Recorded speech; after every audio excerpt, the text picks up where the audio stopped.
നമ്മുടെ നാട്ടിലെ സാധാരണപ്പെട്ട വിദ്യാർത്ഥികൾക്ക് വേണ്ടി, അവരുടെ ഭാവിക്ക് വേണ്ടി, നാടിനു വേണ്ടി പോരാട്ടം നടത്തിക്കൊണ്ടിരിക്കുന്ന ലക്ഷക്കണക്കിന് വരുന്ന ചെറുപ്പക്കാർ, ആ ചെറുപ്പക്കാരെ പ്രതിനിധീകരിച്ചുകൊണ്ട്, വിദ്യാർത്ഥികളെ പ്രതിനിധീകരിച്ചുകൊണ്ട് ഇന്ന് പാർലമെൻറ്റിലേക്ക് CJPയുടെയും SFI ഉൾപ്പെടെയുള്ള മറ്റ് വിദ്യാർത്ഥി സംഘടനകളുടെ നേതൃത്വത്തിൽ നടത്തിയ പ്രതിഷേധ മാർച്ചിനെതിരെ അതിക്രൂരമായ മർദ്ദനമാണ് കേന്ദ്ര സർക്കാരിൻ്റെ നിർദ്ദേശപ്രകാരം ഡൽഹി ഗവൺമെൻറ് അഴിച്ചുവിട്ടിരിക്കുന്നത്.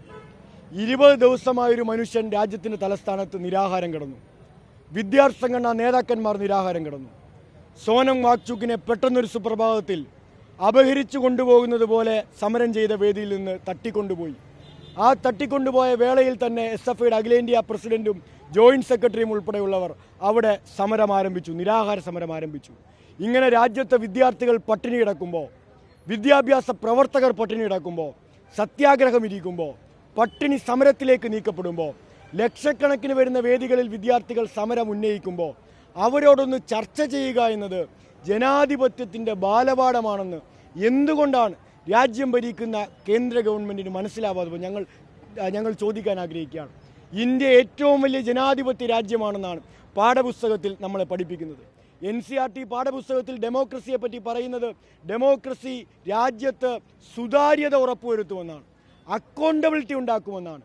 എന്നാൽ എവിടെയാണ് സാർ രാജ്യത്ത് അക്കൗണ്ടബിലിറ്റി ഇല്ലാത്ത, ജനാധിപത്യമില്ലാത്ത, സുതാര്യതയില്ലാത്ത, മനുഷ്യന് പ്രതികരിക്കാനോ പ്രതിഷേധിക്കാനോ അവൻ്റെ വികാരങ്ങൾ രാജ്യം ഭരിക്കുന്ന ഗവൺമെൻറ്റിനോട് തുറന്നു പറയാൻ ഒരു അവസരം പോലുമില്ലാത്ത ഒരു സ്വേച്ഛാധിപത്യ ഭരണം പോലെ തോന്നിക്കുന്ന പ്രതീതി രാജ്യം ഭരിക്കുന്നിടത്ത് ഉണ്ടാവുകയാണ്. ഇതാണോ ജനാധിപത്യ ഇന്ത്യ? ഇതാണോ മഹാത്മാഗാന്ധിയും ജവഹർലാൽ നെഹ്റുവും സ്വാതന്ത്ര്യ സമര പോരാളികളും പോരാട്ടം നയിച്ച് നേടിത്തന്ന ഇന്ത്യ? ഞങ്ങൾ ഈ നാടിൻ്റെ അവകാശികളാണ്, ഞങ്ങൾ ഇന്ത്യക്കാരാണ്, ഇന്ത്യ എന്ന രാജ്യത്തിൽ അഭിമാനം കൊള്ളുന്നവരാണ്. എന്നാൽ ഇന്ന് രാജ്യം ഭരിക്കുന്നവരാൽ അപമാനിക്കപ്പെടുന്നു എന്നത് ഞങ്ങൾ തലകുനിച്ച് രാജ്യത്തെ മനുഷ്യരോട് പറയുകയാണ്. രാജ്യത്തെ വിദ്യാർത്ഥികൾക്ക് നേരെ ഇന്നുണ്ടായ ആക്രമണം ഒരു തരത്തിലും ന്യായീകരിക്കാൻ കഴിയുന്നതല്ല. 30-ലധികം വരുന്ന SFI പ്രവർത്തകർക്ക് രാജ്യ തലസ്ഥാനത്ത് ഇന്ന് നടന്ന പ്രക്ഷോഭത്തിൽ മൃഗീയമായ മർദ്ദനമാണ് ഏറ്റുവാങ്ങേണ്ടി വന്നത്. ഇന്നിവിടെ സമരം നിങ്ങൾ കണ്ടതാണല്ലോ. ഞങ്ങൾ പ്രതിഷേധം നടത്തി, മുദ്രാവാക്യം വിളിച്ചു, പ്ലക്കാർഡ് പിടിച്ചു, ബാനർ പിടിച്ചു, കൊടി പിടിച്ചു, ഞങ്ങൾ രാഷ്ട്രീയം പറഞ്ഞു അവസാനിപ്പിച്ചു. ഇതേ നിലയിലാണ് രാജ്യത്ത് സമരവും അവർ നയിച്ചത്. എന്നാൽ അങ്ങനെ സമാധാനപരമായി സമരം ചെയ്യുമ്പോഴും തല്ലി ഓടിക്കപ്പെടേണ്ടവരാണ്, ആട്ടിപ്പായിക്കപ്പെടേണ്ടവരാണ് ഈ നാടിനെ നാളെ നയിക്കേണ്ട വിദ്യാർത്ഥികളെന്ന് മനുഷ്യത്വമുള്ള ആർക്കെങ്കിലും തോന്നുന്ന കാര്യമാണോ? അപ്പോൾ മനുഷ്യത്വ വിരുദ്ധമായ ഒരു സമീപനം, വളരെ ബ്രൂട്ടലായ ഒരു സമീപനം രാജ്യം ഭരിക്കുന്ന ഗവൺമെൻറ്റിൽ നിന്ന് തുടർച്ചയായി ഉണ്ടാവുന്നു. വിദ്യാർത്ഥികളെ കേൾക്കാൻ, അവരുടെ പ്രശ്നം മനസ്സിലാക്കാൻ രാജ്യം ഭരിക്കുന്നവർ തയ്യാറാവുന്നില്ലെന്ന് മാത്രമല്ല, രാജ്യം ഭരിക്കുന്നവർ ഈ സമരത്തെ അഡ്രസ്സ് ചെയ്യുന്നോ ഇല്ലയോ എന്നുള്ളതല്ല, അതിനെ എന്താണ് അതിൻ്റെ ന്യായമായ മുദ്രാവാക്യമെന്ന് പരിശോധിക്കാൻ പോലും തയ്യാറാവാത്തത് അത്യന്തം ജനാധിപത്യ വിരുദ്ധമാണെന്ന് ഞങ്ങൾ പറയുന്നു. ഒപ്പം രാജ്യത്തിൻ്റെ പ്രതിപക്ഷത്തെ നയിക്കേണ്ട കോൺഗ്രസ് ഈ സമരത്തോട് സ്വീകരിക്കുന്ന സമീപനവും ഗൗരവമായി നാം പരിശോധിക്കേണ്ടതാണ്. രാജ്യത്തൊരു പ്രതിപക്ഷ നേതാവുണ്ട്, രാഹുൽ ഗാന്ധി യഥാർത്ഥത്തിൽ ഈ പോരാട്ടത്തിൻ്റെ നെറുകയിലേക്ക് കടന്നു വരണമെന്ന് ഞങ്ങളെല്ലാവരും ആഗ്രഹിക്കുന്ന ഒരു മനുഷ്യനാണ്. പക്ഷേ നിർഭാഗ്യവശാൽ ഞങ്ങൾക്ക് പറയേണ്ടി വരുന്നു, ഇന്ന് കൊടിയ അക്രമം രാജ്യത്തെ വിദ്യാർത്ഥികൾ, ഇന്ത്യയിലെ മനുഷ്യർ നേരിടേണ്ടി വരുമ്പോഴും പ്രതികരിക്കാൻ നമുക്കൊരു പ്രതിപക്ഷ നേതാവ് ഉണ്ടാവുന്നില്ലല്ലോ എന്ന് നമുക്ക് ആശങ്കപ്പെടേണ്ടി വരികയാണ്. രാഹുൽ ഗാന്ധിയും കോൺഗ്രസും തിരുത്തണം. ഞങ്ങൾ അഭ്യർത്ഥിക്കുക, ഞങ്ങൾ അവരോട് ആവശ്യപ്പെടുകയോ വാശി പിടിക്കുകയോ, നിങ്ങൾ തിരുത്തണം.